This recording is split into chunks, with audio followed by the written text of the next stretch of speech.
ഇവിടെ ഒരു ചെറിയ 1v2ഉം അതോടൊപ്പം തന്നെ ഡിന്നറും അടിച്ചു കൂട്ടാം. ബാക്കിയുള്ള 3 പേരിൽ ഒരുത്തൻ സോളോയും മറ്റു 2 പേരും ടീമായിരുന്നു കേട്ടോ. അതിൽ സോളോനെ ഞാൻ അടിച്ചു. ഇനി ഒരു ഡുവോ കൂടിയുണ്ട്. സോളോ പ്ലെയറെ ഞാൻ അടിച്ച സ്ഥിതിക്ക് മറ്റു 2 പേർക്ക് എന്റെ പൊസിഷൻ കൃത്യമായിട്ട് മനസ്സിലായിണ്ടാവും. എന്റെ പൊസിഷൻ അവർക്ക് മനസ്സിലായതുകൊണ്ട് ഒരുത്തൻ ലെഫ്റ്റിലൂടെ വന്ന് ആ പാറയുടെ ബാക്കിൽ കവർ എടുത്തു. ഇനി ഞാൻ ഇവിടെ നിൽക്കുമ്പോൾ അവന്മാർക്കാണ് എന്തായാലും അഡ്വാൻറ്റേജ്. കാരണം എന്താ വെച്ചാൽ അവന്മാർക്ക് എന്റെ പൊസിഷൻ മനസ്സിലായി. അതുകൊണ്ട് അപ്പൊ തന്നെ സ്മോക്ക് പിന്നെ ചെയ്ത് ഫ്രണ്ടിലിട്ടു.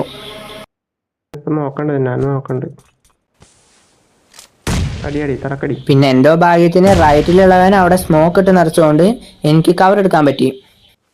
അവന്മാർ ചെയ്ത മിസ്റ്റേക്ക് എന്താണെന്ന് വെച്ചാൽ റൈറ്റിൽ അവന്മാർ സ്മോക്ക് ഇട്ട് എനിക്ക് കവർ തരികയും ചെയ്തു, ലെഫ്റ്റിലൂടെ 2 ആളും ഒരേ സമയം റഷ് ചെയ്യുകയും ചെയ്തു.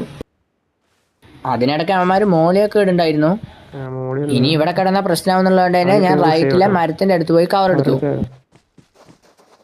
അവന്മാർ 2 പേരും ഡയറക്റ്റ് കയറി വന്നതുകൊണ്ട് തന്നെ വലിയ ബുദ്ധിമുട്ടൊന്നും കൂടാതെ അവന്മാരെ അടിക്കാൻ പറ്റി.